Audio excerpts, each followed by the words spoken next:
नमस्ते विद्यार्थ्यांनो, 2025-26 या वर्षातील नवोदय प्रवेश परीक्षेची तयारी करीत असताना नवीन अभ्यासक्रमानुसार शब्दतरंग प्रकाशनचा सराव संच 1 यामधील आपण भाषा विषयाचे जे 4 उतारे आणि त्यावरील असणारे 20 प्रश्न पाहणार आहोत। चला तर पाहूयात। पहिला उतारा पहा, या ठिकाणी उतारा क्रमांक 1 तर पहा, सगळ्यात अडचण जास्त आहे ती मराठी विषयाची आणि मराठीतील उतारा समजून घेण्याची आणि त्यावरील प्रश्नांची। सुरुवातीला उतारा थोडासा काळजीपूर्वक वाचायचा, त्यानंतर प्रश्न वाचा किंवा एक पद्धत ठेवूयात आपण। पहा, सर्वप्रथम उतारा क्रमांक 1 आहे, त्यामधील पहिली ओळ वाचूया नुसती। कृतज्ञता हा फार मोठा गुण आहे। यावरून आपल्याला एक गोष्ट लक्षात आली की हा उतारा कृतज्ञता यावर आहे। मग आपण प्रश्न वाचूयात या उतार्यावरच्या अगोदर। सगळे प्रश्न वाचून घ्यायचे आणि त्यानंतर उतारा। पहा, पहिला प्रश्न काय म्हणजे 61वा प्रश्न, कृतज्ञता एक टिंब आहे असं विचारलेलं आहे। त्यानंतर आपण 62वा प्रश्न पाहूया। काय आहे प्रश्न, कोणती सवय लावून घेतली पाहिजे। त्यानंतर 63वा प्रश्न, मनोभावे म्हणजे।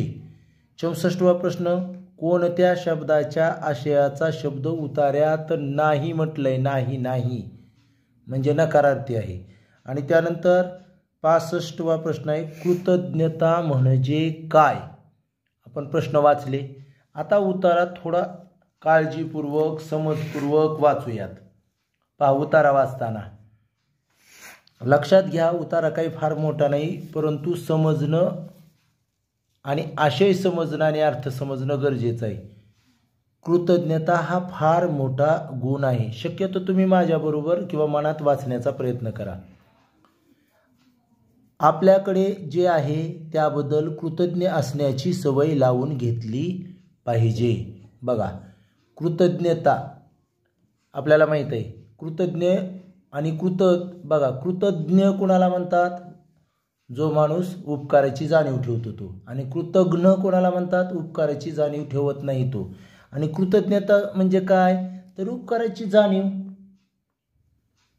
उपकाराची जाणीव ठेवणे हा फार मोठा गुणधर्म आहे। आपल्याकडे जे आहे त्याबद्दल कृतज्ञ असण्याची सवय लावून घेतली पाहिजे। बघा, आपण आनंदी राहिलं पाहिजे आणि आपल्याकडे जे आहे स्वतःकडं त्याबद्दल कृतज्ञ असण्याची सवय आपल्याला लावून घेता आली पाहिजे। ही सवय अत्यंत आवश्यक आहे। कोणती सवय अत्यंत आवश्यक आहे? कृतज्ञता ही सवय अत्यंत आवश्यक आहे। कारण तुम्ही आहे त्या सगळ्या लहानात लहान गोष्टीबद्दल कृतज्ञ राहू लागलात की एक महत्त्वाची गोष्ट घडते। कारण बघा, त्याचं कारण काय, तुमच्याकडे ज्या काही लहानात लहान गोष्टी असतील त्याबद्दल जर तुम्ही कृतज्ञ राहू लागलात तर एक महत्त्वाची गोष्ट घडते। ती कोणती? ती म्हणजे तुमच्या मनात समाधानाचे काही क्षण निर्माण होऊ लागतात। तुम्ही जर कृतज्ञ असाल तर मग तुमच्या मनामध्ये समाधान, हे बघा, सगळ्या गोष्टीने समाधान मिळत नाही, पण समाधानी असणं गरजेचं आहे। आणि ते समाधानाची वृत्ती किंवा समाधान कशामुळे निर्माण होतं तर कृतज्ञता जर तुमच्या मनामध्ये असेल तर। काही क्षण मनाला प्रसन्नता देतात, म्हणजे प्रसन्नता देतात म्हणजे तुमचं मन आनंदी करतात। क्षण म्हणजे काय असतो रे? क्षण म्हणजे अत्यंत कमी काळ, सेकंद कसं म्हणतो आपण कालावधी, तसं क्षण म्हणजे अत्यंत कमी काळ। उदाहरण द्यायचे झाले तर उठल्या प्रथम हात जोडून मनोभावे नव्या दिवसाबद्दल, निसर्गाबद्दल कृतज्ञता व्यक्त करायला विसरू नका। आणि बघा, त्यांनी काय सांगितलंय, हा निवेदक, उतारा लिहिणाऱ्याला काय म्हणायचं? निवेदकाने असं सांगितलं की आपण काय केलं पाहिजे, उठल्या प्रथम हात जोडले पाहिजे दोन्ही, आणि मनोभावे म्हणजे मनापासून काय केली पाहिजे तर हा जो दिवस आहे आणि निसर्ग आहे त्यांच्याबद्दल कृतज्ञता व्यक्त केली पाहिजे। ती कृतज्ञता व्यक्त करायला विसरता कामा नये असं सांगितलेलं आहे। बघा, आणि आता यावरच उत्तर, या उतार्यावरच आपल्याला प्रश्न विचारलेले आहेत. चला पाहूया पहिला प्रश्न. बघा प्रश्न काय बाळांनो, कृतज्ञता पहिला म्हणजे 61वा प्रश्न असतो. कृतज्ञता एक टिंबटिंब आहे. तुम्ही जर पहिलंच वाक्य पाहिलं तर बघा कृतज्ञता हा फार मोठा गुण आहे असं वाक्य आहे. मग बघा पर्यायामध्ये सवय, भावना, गोष्ट आणि गुण काय येणार आहे, तर गुण येणार आहे सरळ सरळ वाक्यामध्ये. म्हणून पर्याय क्रमांक डी हे या प्रश्नाचं उत्तर येणार आहे. यानंतर आपण प्रश्न पाहूया 61 झाल्यानंतर 62वा. काय प्रश्न आहे पहा. कोणती सवय लावून घेतली पाहिजे. वाचल्यावर तुमच्या लक्षात आलं असेल. हे बघा काय दिलेलं आहे इथं, आपल्याकडे जे जे आहे त्याबद्दल कृतज्ञ असण्याची सवय लावून घेतली पाहिजे. आता पर्यायामध्ये समाधानी राहण्याची, आपल्याकडे जे जे आहे त्याबद्दल कृतज्ञ असण्याची, प्रसन्न राहण्याची, लहान लहान गोष्टीत आनंद मानण्याची. तुम्ही जर उतारा नीट वाचला नाही तर तुमच्या हे चारही पण उत्तर आहेत असं वाटतंय आपल्याला. परंतु आपल्याला उतार्यात पाहिलं तर लक्षात येईल की आपल्याकडे जे जे आहे त्याबद्दल कृतज्ञ असण्याची सवय लावून घेतली पाहिजे. मग कुठं आहे तसं, पर्याय क्रमांक बी मध्ये आहे. म्हणून उत्तर येणार आहे पर्याय क्रमांक बी. त्यानंतर पाहूया आपण तिसरा प्रश्न. काय प्रश्न, मनोभावे म्हणजे. आपण म्हणतो का नाही, मनोभावे मी प्रार्थना केली, मनोभावे मी देवाची प्रार्थना केली, मला देव प्रसन्न झाला. देव प्रसन्न होतो का नाही, पण मनोभावे अभ्यास केल्यावर पास मात्र नक्की होतंय, यश मात्र नक्की मिळतं मनापासून बरं का मनोभावे म्हणजे. मग इथं पहा पर्याय मध्ये मनापासून दिले, बी मध्ये आहे आकांक्षेने, सी मध्ये आहे महत्वाकांक्षा आणि डी मध्ये आहे मनाने स्वीकारणे. तर नक्कीच काय आहे मनोभावे म्हणजे मनापासून, म्हणजे पर्याय क्रमांक ए. यानंतर आपण पुढील प्रश्न पाहूयात. 64वा प्रश्न. कोणत्या शब्दाच्या आशयाचा शब्द उतार्यात नाही म्हटलंय. म्हणजे इथं काही शब्द दिलेले आहेत आणि यातील कोणत्या अर्थाचा शब्द उतार्यात आला नाही म्हटलंय. पहिला शब्द आहे आरंभ.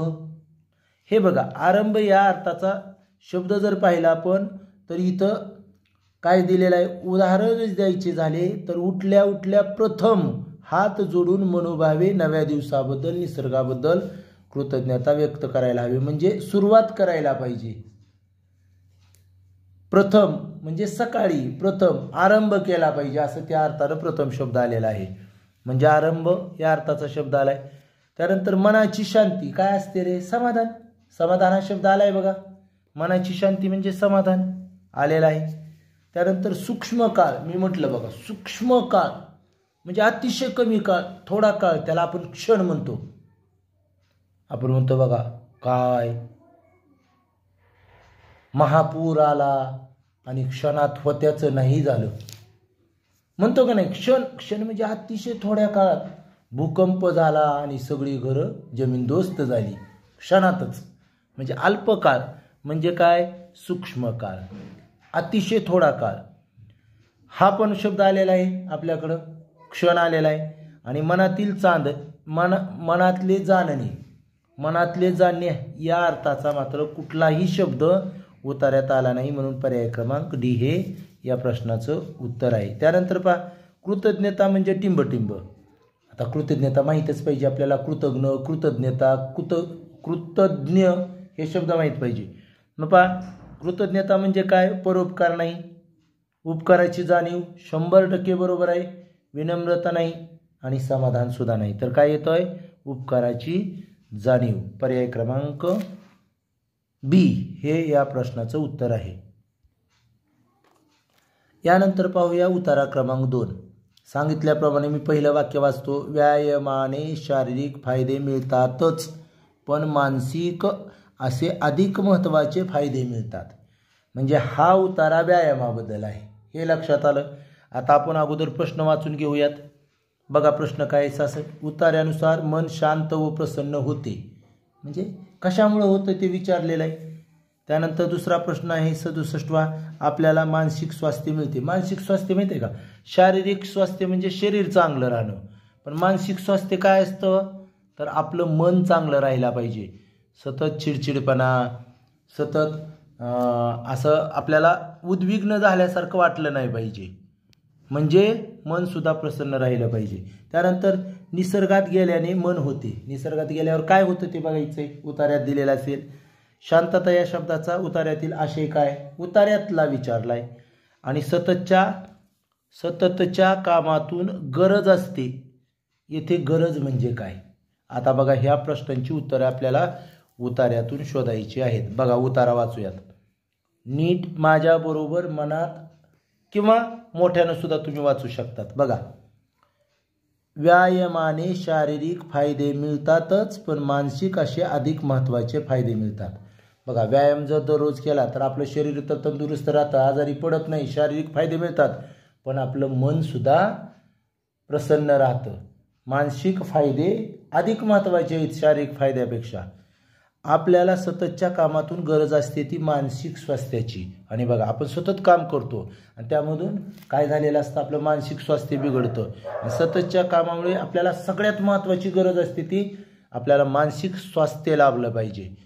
आणि हे मानसिक स्वास्थ्याची गरज जी आपण कामाव्यतिरिक्त ताणरहित व्यायामाने मिळवू शकतो. आणि ही मानसिक स्वास्थ्य जे आहे आपल्याला ते कशाने मिळतं की कामाविरहित म्हटलंय, कामाव्यतिरिक्त.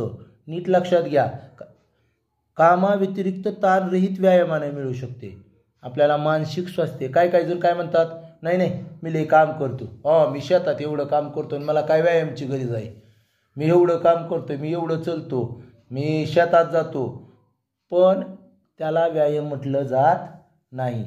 कामाव्यतिरिक्त तुमचं काम म्हणजे व्यायाम नाही, कामाव्यतिरिक्त जो आपण व्यायाम करतो त्यामुळं मानसिक स्वास्थ्य लाभते. कामानं मानसिक स्वास्थ्य नाही लाभत, कामामुळं उलट ताण निर्माण होत असतो.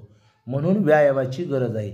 आपण जेव्हा व्यायाम करतो तेव्हा मन एका वेगळ्या गोष्टीकडे केंद्रित होते. आणि बघा, आपण व्यायाम करत असताना आपलं दुसरीकडं कुठेही मन नसतं, एका विशिष्ट गोष्टीकडं, वेगळ्या गोष्टीकडं मन केंद्रित होतं, आणि ते म्हणजे समाधानाकडं, मानसिक स्वास्थ्याकडं. तसेच काहींना बंदिस्त वातावरणात खोलीत AC मध्ये बराच वेळ काम करावे लागते. तुम्हाला माहिती आहे, आजच्या काळामध्ये काही लोक काय करतात, बंदिस्त खोलीत सर्व दरवाजे खिडक्या सगळ्या लावलेल्या असतात, किंवा AC मध्ये. AC म्हणजे माहीत आहे तुम्हाला, AC असते आहे की नाही, कूलर, AC सगळ्या गोष्टी माहीत आहेत. त्या ठिकाणी दिवसभर काम करावं लागतं. अशा वेळेस काही वेळा नैसर्गिक मोकळ्या हवेत चालण्याचा व्यायाम फार उपयोगी पडतो. मग कोणाला पडतो, जे लोक एका ठिकाणी बसून असतात, AC मध्ये काम करतात, बंद खोलीत काम करतात, अशा लोकांना तर चालण्याचा व्यायाम अतिशय महत्त्वाचा असतो आणि उपयोगी ठरतो. निसर्गात गेल्याने मन प्रसन्न होते व मनाला शांतता लाभते. आणि नीट पहा, सारखं घरात राहून किंवा TV बघणं किंवा इतर मनोरंजन करण्यापेक्षा काय केलं पाहिजे, निसर्गात गेलं पाहिजे.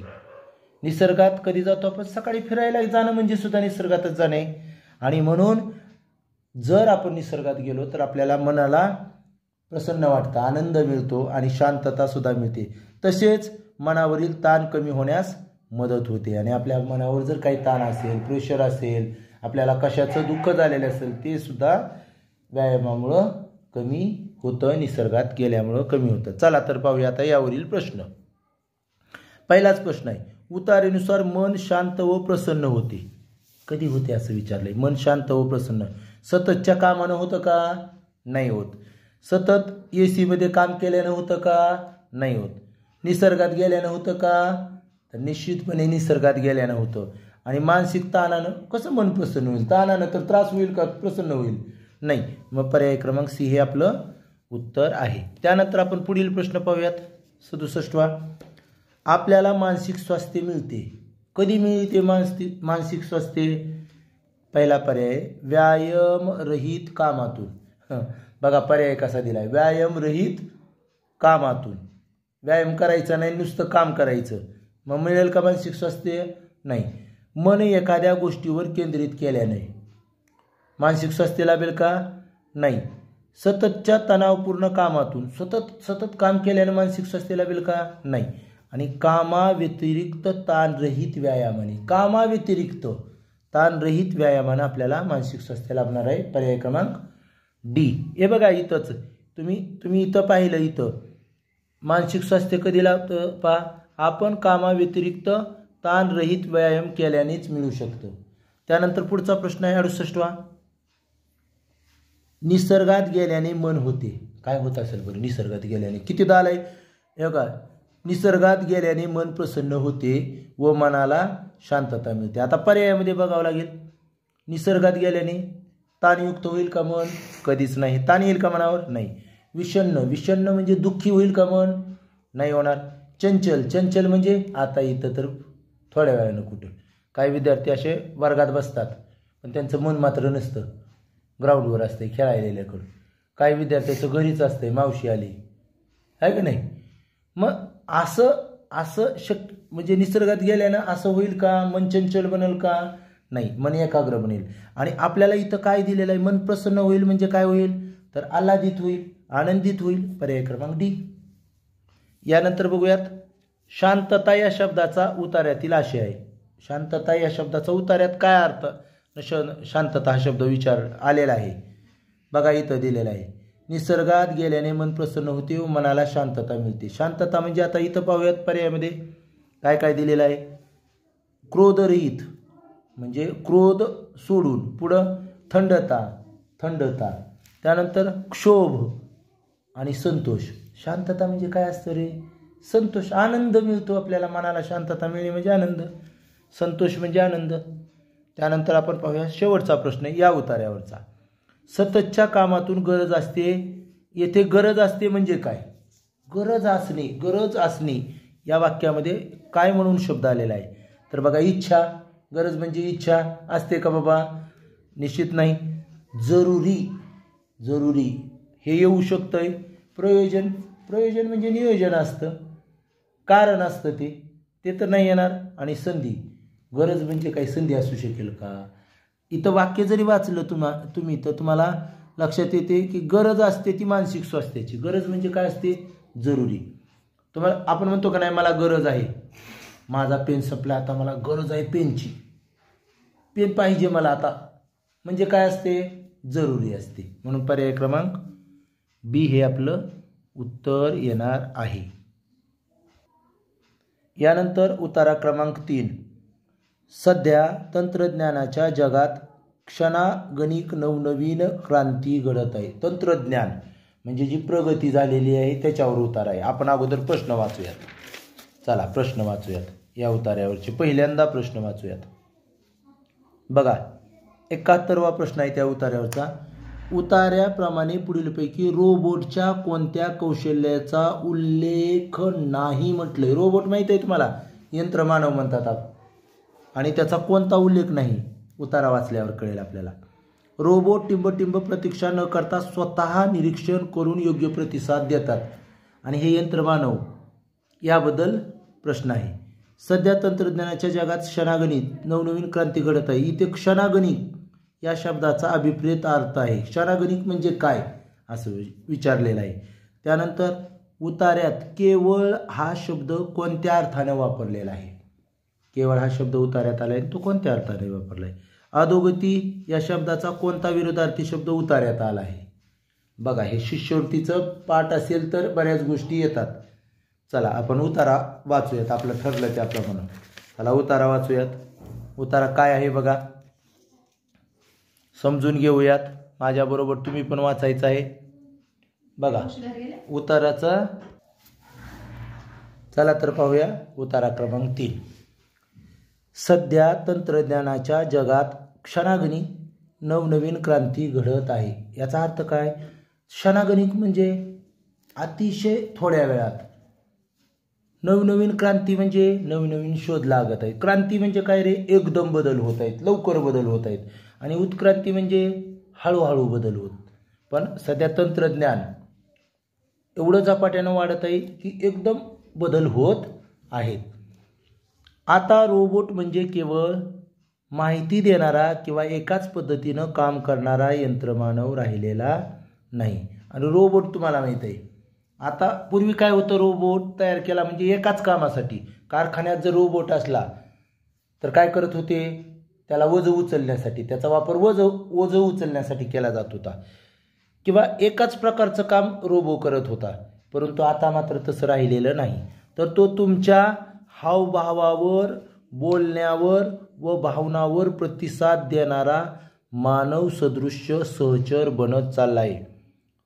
तर काय झालेलं आहे पहा, तर तो रोबो आता यंत्रमानव हा नुसता यंत्रमानव नाही, तर तुमच्या हावभावावर, तुमच्या चेहऱ्याकडे बघून तुम्हाला दुःख झालं आहे का, तुम्ही दुःखी आहेत का सुखी आहेत, तुम्हाला काय हवं आहे काय नको आहे हे सुद्धा जाणू लागला आहे. आणि तो तसा प्रतिसाद देत आहे आणि मानव सदृश्य, मानवासारखा सहचर म्हणजे सोबती बनत चालला आहे. तुम्ही मागे एक केरळमधले एक रोबो टीचर यूट्यूबला बघितले असेल, रोबो टीचर. हां, तर ते रोबो टीचर सर्व शिकवते विद्यार्थ्यांना आणि नुसतं शिकवत नाही, तर ते विद्यार्थ्यांकडून विद्यार्थ्यांच्या भावना पण समजून घेते, असं दाखवलेलं होतं पहा यूट्यूबला एक आलेला. म्हणजे रोबो सध्या काय झालेले आहेत, अतिशय प्रगत झालेले आहेत. याची खासियत अशी की तो केवळ आदेशाची प्रतीक्षा करत नाहीत, तर स्वतः निरीक्षण करून योग्य प्रतिसाद देतात. आणि हे रोबो कसे झालेत, पूर्वीचे आदेश दिला तर रोबोला शट द डोअर म्हणलं तर दरवाजा बंद करत होता, ओपन द डोअर म्हणलं तर दरवाजा उघडत होता रोबो यंत्रमानव. परंतु आता तसं नाही, आदेशाची प्रतीक्षा करत नाहीत. आदेश म्हणजे सांगितल्यावरच काम करतात असं नाही. जर तुमच्या घरामध्ये अस्ताव्यस्तपणा दिसला तर रोबो डायरेक्ट काय करतात, डायरेक्ट त्या अस्ताव्यस्तपणा त्या वस्तू उचलून जिथल्या तिथं ठेवतात, न सांगता. तुम्ही थकून आलात आणि तुम्हाला पाण्याची आवश्यकता आहे, असं पाणी म्हणण्याची गरज नाही, आपोआप पाणी आणून देतात.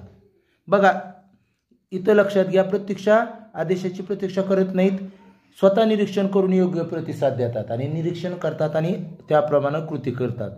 समजा तुम्ही उदास असलात तर हे रोबोट ते ओळखून तुमच्याशी संवाद साधतील. समजा तुम्ही उदास दिसलात आणि तुमच्याकडे रोबो आहे, तर तो काय करेल, आज आपला घरातील मालक उदास दिसतोय, लगेच तो तुमच्याशी बोलेल, काय झालं, कशामुळे दुःखी आहात, म्हणजे चेहऱ्यावरील हावभावावरून ओळखतो तो. त्यानंतर बघा, समजा तुम्ही उदास असाल तर रोबो ओळखून तुमच्याशी संवाद साधतील, बोलतील. तुमच्या घरातील एखादी वस्तू पडली असेल तर ती पुन्हा नीट ठेवतील. तुमच्या घरातली जर वस्तू खाली पडलेली असेल, कुठं पडलेली असेल, तर तुम्ही सांगायची गरज नाही, उचलून ठेव, आपोआप ती पडलेली वस्तू व्यवस्थित ठेवतील. यामधील बसवलेले कॅमेरे, सेन्सर्स आणि नैसर्गिक भाषा समजणाऱ्या प्रणालीमुळे ते भावनिक बुद्धिमत्ताही दाखवतात. आणि आता काय झालेलं आहे, त्यामध्ये वेगवेगळ्या प्रकारचे कॅमेरे आहेत, सेन्सर्स. त्या सेन्सर्समुळे काय होतं की त्या रोबोला काय करायचं हे लगेच लक्षात येतं. त्यांच्यामध्ये आपल्याकडं कशी बुद्धिमत्ता आहे, आपल्याकडं कसं मेंदूमध्ये बुद्धी, आपण म्हणतो बुद्धी आहे, आणि तुला ज्याला काय कळत नाही त्याला म्हणतो तुला काय बुद्धी आहे का नाही. पण अशी बुद्धिमत्ता सुद्धा त्या यंत्रमानवामध्ये आता निर्माण झालेली आहे, म्हणून तर ते अशी कार्य करतात न सांगता. उतारा समजला. यानंतर यावरील आपण प्रश्न पाहूयात. प्रश्न 71. उतार्याप्रमाणे पुढीलपैकी रोबोटच्या कोणत्या कौशल्याचा उल्लेख आलेला नाही, म्हणजे काय सांगितलेलं नाही. भावनिक बुद्धिमत्ता आलेला आहे आपल्याकडे तिथं. त्यानंतर स्वतः निरीक्षण करून प्रतिसाद देणे नक्कीच आलेला आहे. त्यानंतर संवाद साधणे, उदास असल्यावर साधतातच की संवाद. यंत्र चालवणे हे मात्र त्या ठिकाणी आलेलं नाही. हे बघा, यंत्र पण चालवतात रोबो, यंत्र पण चालवतात, पण उतार्यात आलं नाही. एवढंच नाही, ड्रायव्हिंग करतात रोबो, ड्रायव्हर आहेत, परंतु उतार्यात आलंय का आपल्याकडं नाही. म्हणून पर्याय क्रमांक डी. रोबो टिंबटिंब प्रतीक्षा न करता स्वतः निरीक्षण करून योग्य प्रतिसाद देतात. टिंबटिंब प्रतीक्षा न करतात, संकेताची, आदेशाची, संदेशाची का भावनांची, तर नक्कीच आदेशाची प्रतीक्षा करतात का, वाट बघतात का उचलून ठेव म्हणण्याची, नाही, आपोआप ते कृती करतात. त्यानंतर सध्या तंत्रज्ञानाच्या जगात क्षणागणिक नवनवीन क्रांती घडत आहे. इथे क्षणागणिक या शब्दाचा अभिप्रेत अर्थ असा आहे की, क्षणागणिक या शब्दाचा अर्थ प्रतिदिन, तासाला, अगदी थोड्या वेळात का बहुतांश वेळात? तर तुम्हाला मी बोलत बोलत सांगितलं क्षणागणी. क्षण म्हणजे काय? अतिशय. यापूर्वीच्या पण उतार्यात आला होता बघा. क्षण म्हणजे अतिशय थोडा काळ, म्हणजेच अगदी थोडा काळ. म्हणून पर्याय क्रमांक सी हे त्याचं उत्तर येणार आहे. त्यानंतर पहा 74. उतार्यात केवळ हा शब्द कोणत्या अर्थाने वापरलेला आहे? बघा, निव्वळ, बरोबर रीतीने, अगदी आणि मुळीच. तर केवळ म्हणजे काय? केवळ या शब्दाचा अर्थ फक्त. आपण म्हणतो का नाही, फक्त. बघा, वर्गातील केवळ माझंच उत्तर बरोबर आलं म्हणजे फक्त. आणि फक्तलाच काय वापरतो आपण शब्द? निव्वळ. काय वापरतो? निव्वळ. म्हणतो की नाही, निव्वळ नफा झाला. निव्वळ नफा म्हणजे मी जर 1200 रुपयाला वस्तू आणली आणि ती 1500 रुपयाला विकली, पण ती वस्तू विकण्यासाठी बघा मी कोणाला तरी 50 रुपये दिलेत, तर माझा निव्वळ नफा किती होईल? 250 रुपये निव्वळ नफा होईल. जरी 1200ची 1500ला विकली असली, 300 रुपये नफा झाला वाटला, तरी ती विकण्यासाठी मी कोणाला तरी 50 रुपये दिलेत, मग ते 50 माझ्या खिशातून गेले. म्हणजे निव्वळ म्हणजे काय? फक्त. तसा निव्वळ म्हणजेच केवळ आणि फक्त. म्हणून पर्याय क्रमांक 75. अधोगती या शब्दाचा कोणता विरुद्धार्थी शब्द उतार्यात आलाय? विरुद्धार्थी म्हणलंय. खरं पाहता अधोगती म्हणजे काय होणे? कमी कमी कमी होणे, ऱ्हास होणे. त्याचा विरुद्धार्थी शब्द काय? प्रगती म्हणजे वाढत जाणे. पण उतार्यामध्ये असा शब्द नाही आलेला. निरीक्षण, क्रांती, नवनवीन आणि खासियत. तर नक्कीच रोबोटच्या ह्याच्यात काय झालेली आहे? प्रगती म्हणजे क्रांती झालेली आहे. पर्याय क्रमांक बी हे आपलं उत्तर येणार आहे. यानंतर पाहूया उतारा क्रमांक 4. मोती हे एक प्राणीज रत्न आहे. मोती माहित आहे, मग मोतीवर हा कुत्रा नाही, रत्न म्हणलंय. नाही तर वाटायचा मोती कुत्रा. कुत्र्यावर नाही, एक रत्नावर हा उतारा आहे. प्रश्न पाहूयात आपल्या पद्धतीप्रमाणे. मोत्यापासून बनवू शकतो अशी एक गोष्ट म्हणजे डॅश डॅश. त्यापुढील प्रश्न आहे, मोती हे एक डॅश डॅश रत्न आहे. त्यापुढील प्रश्न आहे 78वा प्रश्न बघा. अतिशय चांगला या अर्थाचा परिच्छेदातील शब्द आहे. अतिशय चांगला. त्यानंतर 79वा प्रश्न आहे, कोणता मोती सर्वोत्कृष्ट समजला जातो? आणि 80वा प्रश्न आहे, या उतार्यात झाकलेली असतात, तिथे झाकलेली या शब्दाचा जवळचा अभिप्रेत अर्थ आहे. म्हणजे अर्थ कोणता आहे तो असं म्हटलेला आहे. चला तर पाहूया उतारा. माझ्याबरोबर किंवा मनात वाचायचं आहे. मोती हे एक प्राणीज रत्न आहे. प्राणीज म्हणजे काय रे? प्राण्यापासून मिळणारे. प्राणीज म्हणजे प्राण्या. अंडज म्हणजे अंड्यापासून मिळणारे किंवा अंड्यातून जन्मणारे म्हणजे अंडज. हे बघा, प्राणीज म्हणजे प्राण्यापासून मिळणारे. ते मॉलस्क प्राण्याच्या शरीरातील कॅल्शियमी स्रावापासून तयार होते. आणि बघा, हे जे मोती आहेत ते मॉलस्क नावाचा प्राणी असतो आणि त्या प्राण्यामध्ये कॅल्शियमी नावाचा स्त्रव म्हणजे पातळ पदार्थ असतो आणि त्याच्यापासून मोती तयार होत असतो. या प्राण्यांची शरीरे 2 कठीण कवचांनी झाकलेली असतात आणि मॉलस्क प्राण्यांच्या जे शरीर आहे त्याच्यावर दोन्ही बाजूला कठीण कवच असतं. या कवचाला शिंपले असे म्हणतात. आणि तुम्हाला माहित आहे शिंपले, तुम्ही समुद्राच्या काठी किंवा पाण्याच्या काठी गेल्यानंतर शिंपले असतात, दोन्ही बाजूला झाकलेले असतात बघ शिंपले. ते उघडल्यावर त्याचे 2 भाग होतात. मग हे शिंपले शक्यतो नदीच्या पाण्यात वगैरे छोटे असतात, तिथं काही मोती तयार होत नाहीत. कुठं मोती तयार होतात? समुद्राच्या पाण्यामध्ये जे शिंपले असतात त्याच्यामध्ये मोती तयार होत असतात.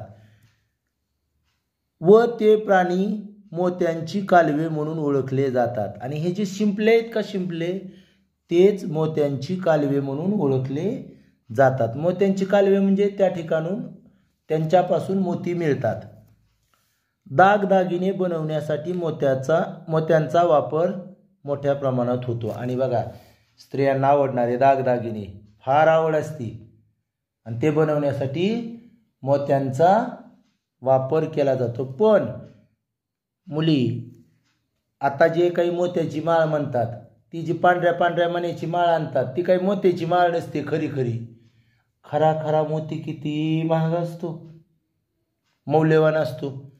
आणि ही आपली मोत्याची माळ म्हणून आपण वापरतो ती वेगळी पांढऱ्या रंगाची माळ बनवलेली असते, आहे की नाही. ते खरे मोती नसतात. मोत्यांचा रंग कालवाच्या जातीवर अवलंबून असतो. हे बघा, कालवा म्हणजे शिंपलेच लक्षात घ्या. आणि मोत्यांचा रंग जे मोती आहेत त्यांचा रंग हा कालवांच्या जातीवर, म्हणजे कालवा कोणत्या जातीचा आहे, कशा प्रकारचा शिंपला आहे त्यावरून मोती ठरत असतो. आता बघा, गुलाबी रंगाचा मोती सर्वोत्कृष्ट समजला जातो. बघा, आपल्याला एक समज आहे की मोती म्हटलं की पांढराच रंगाचा असतो, असं नाही.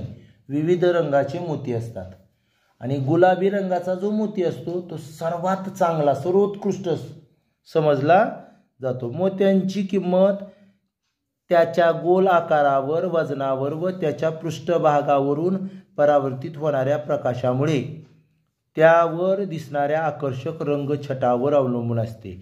आणि बघा, ह्या मोत्यांची किंमत, कोणता मोती महाग, कोणता मोती स्वस्त किंवा कमी किमतीचा, कशावर ठरतं, तर एक तर त्यांचा गोल आकार, जेवढा गोल गरगरीत असेल आकार तेवढा तो महाग असतो. त्यानंतर वजनावर व त्याचं वजन जास्त असेल तर तो महाग असणारच.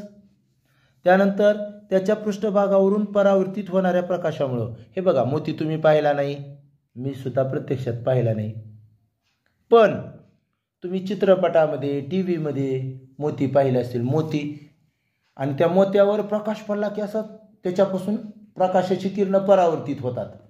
उजेड दिसतो बघा मोत्यांचा, म्हणजे त्यावर सूर्यकिरणं त्यावरून परावर्तित होतात आणि विविध आकर्षक रंगछटा तयार होतात.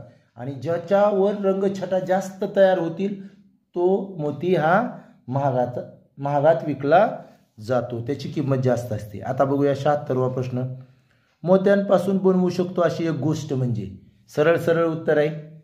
शिंपले बनवतात का मोत्यापासून, कालवे बनवतात का मोत्यापासून, दागिने बनवतात का नाही मोत्यापासून, आणि रंग बनवतात का नाही, तर पर्याय क्रमांक सी, दागिने बनवले जातात. पुढचा 77वा प्रश्न बघा बरं. प्रश्न असा आहे, मोती हे एक टिंब रत्न आहे, सर्वोत्कृष्ट आहे का पाण्यापासून निर्माण होणारे आहे, का प्राण्यांपासून निर्माण होणारे आहे, का गुलाबी आहे. आता बघा, इथं मात्र चुकायचं नाही. मोती हे एक सर्वोत्कृष्ट रत्न आहे असं तुम्हाला वाटेल, पण आपल्याला तसं नाही. या ठिकाणी तुम्हाला वाटेल गुलाबी रंग दिलाय म्हणजे गुलाबी आहे, पण त्यांनी विचारताना काय म्हणलं, मोती हे एक टिंब रत्न आहे. इथं पाण्यापासून निर्माण होणारे आणि प्राण्यांपासून निर्माण होणारे, पहिल्यांदाच आहे वाक्य, मोती हे एक प्राणीच रत्न आहे, म्हणजे ते प्राण्यांपासून निर्माण होणारे. पर्याय क्रमांक सी, पाण्यापासून नाही. पाण्यात शिंपले असतात, पण ते शिंपले हे एक प्राणी आहेत आणि त्या प्राण्यापासून निर्माण होणार आहे, म्हणून पर्याय क्रमांक सी. त्यानंतर 78वा प्रश्न बघा, काय आहे प्रश्न. अतिशय चांगला या अर्थाचा परिच्छेदातील शब्द आहे. हा काही सोपा प्रश्न आहे. अतिशय चांगला म्हणजे आकर्षक असेल का, ओळखला जाणारा असेल का, किमती असेल का, नाही. अतिशय चांगला याचा अर्थ सर्वोत्कृष्ट, सर्वात चांगला. पर्याय क्रमांक डी. कोणता मोती सर्वोत्कृष्ट समजला जातो, अतिशय सोपा प्रश्न आहे. हा सोपा प्रश्न आहे की नाही. आपल्याला दिलेला आहे, तुम्हाला दाखवायचं म्हटलं तर बघा, गुलाबी रंगाचा मोती सर्वोत्कृष्ट समजला जातो. मग इथं आपल्याला पर्यायामध्ये बघा बरं कुठं आहे गुलाबी रंगाचा, तर इथं दिलेला आहे आकाराने मोठा गोलाकार गुलाबी रंगाचा. पर्याय क्रमांक सी हे आपलं उत्तर आहे आणि डी शिंपल्यातील दिले, काय याचा काही संबंध नाही. यानंतर शेवटचा प्रश्न बघूयात आपण. काय, या उतार्यात झाकलेली असतात, इथे झाकलेली या शब्दाचा जवळचा अर्थ काय अभिप्रेत आहे आपल्याला, तर बघा, झाकलेली म्हणजे आच्छादलेली, दाबून ठेवलेली, मलिन आणि लुप्त केलेली. हे बघा, नक्कीच तुमच्या लक्षात येईल. शिंपल्यानं मोती काय केलेला असतो? झाकलेला असतो. झाकलेला असतो म्हणजे काय? दोन्ही बाजूला आवरण असतं त्याचं, म्हणजे आच्छादलेले असतात. म्हणजे पर्याय क्रमांक ए हे आपलं उत्तर आहे. अशा पद्धतीनं आज आपण शब्दतरंग सराव संच 1 मधील 4 उतार्यावरची प्रश्न सोडवलेली आहेत. आलं लक्षात? थोडंसं उतारा काळजीपूर्वक वाचा, प्रश्न समजून घ्या आणि उत्तरं चुकली नाही पाहिजेत. इथं थांबूयात. धन्यवाद.